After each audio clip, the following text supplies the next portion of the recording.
Good day, I'm Carrie-Ann Smith and this is your JIS News for Monday, January 13. Police Commissioner Owen Ellington says Jamaica is making serious strides in the fight against crime. Speaking on JIS TV's Issues and Answers, Commissioner Ellington said although the country's crime rate was still too high, Jamaica's situation had improved since 2007.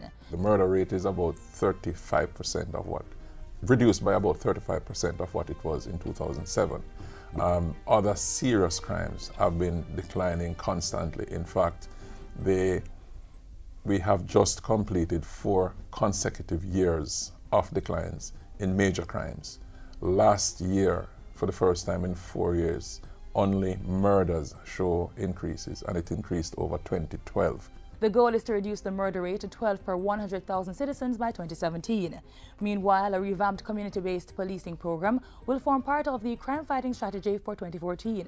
Among the initiatives is the Prosecution Liaison Officer Program, which will see police officers appearing in court on behalf of colleagues who are either investigating officers or are appearing as police witnesses. And convince the court that these officers are available to attend and give evidence when required, but for the time being, they are on duty.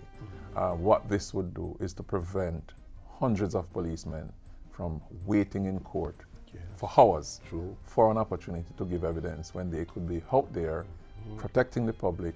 About 400 motorcycles will also be purchased to facilitate the deployment of 1,000 uniformed officers into communities.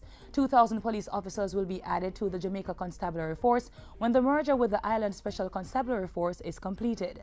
The Public Sector Housing Development Program has also approved the construction of a police station in every community with more than 100 houses. And through a partnership with private developers, police stations will be built in large housing complexes. The Area 1 Police Division will be clamping down on illegal motorcyclists who are breaching the road code. The motorcycles in Westmoreland are unlicensed. The riders are without driver's license. And we intend to enforce the Road Traffic Act very stringently this year. The Area 1 head says most motor vehicle crashes in the western end of the island are caused by speeding and improper road use by motorists and pedestrians. As such, improving road safety is to be a major goal of the police this year. Meanwhile, the police who man the parishes of St. James, Westmoreland, Hanover and Trelawney are also looking to build on their success in the fight against the drugs trade in 2013. And after arresting 227 suspects last year, lotto scammers will again be targeted in 2014. While thanking and urging citizens to continue the support they showed last year, ACP Clark had a word for criminals. Turn yourselves in, submit peacefully to the security forces, and reduce the risk to life that confrontations are likely to cause. As Jamaica forges ahead to develop the nation's global logistics hub, members of the public are being offered free training to take advantage of the opportunities being created. The Logistics 101 training is being offered through the Caribbean Maritime Institute, CMI, and comes with certification for participants. CMI's Executive Director and Chairman of the Education and Training Subcommittee for the Logistics Hub Task Force, Dr. Fritz Pinnock, says the course is a response to the call from the public who wants to know what's happening. The feedback has been very good. We have gone into, so far, I think about 7 parishes.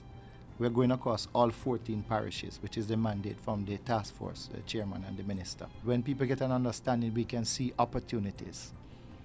And this is what is important. Already more than 3,600 persons have benefited from the training.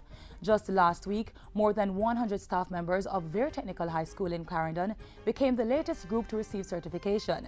They were tutored in areas such as Jamaica's geographic strengths and cultural relevance and the role and function of the global shipping gateways. And finally, Jamaicans are being urged to place greater focus on climate change and learn vital lessons from the recent torrential rain disaster experienced by our Caribbean neighbors. This latest appeal comes from Minister Robert Pickersgill amid increasing global climate changes. It only takes one event to remind us of the need to become climate resilient in a region projected to be at the forefront of climate change impacting in the future. The tragedy in the Eastern Caribbean highlights a significant need to increase our technical expertise and infrastructure within Jamaica and the region. And that's it for JIS News today. I'm Carrie-Ann Smith. Thanks for watching.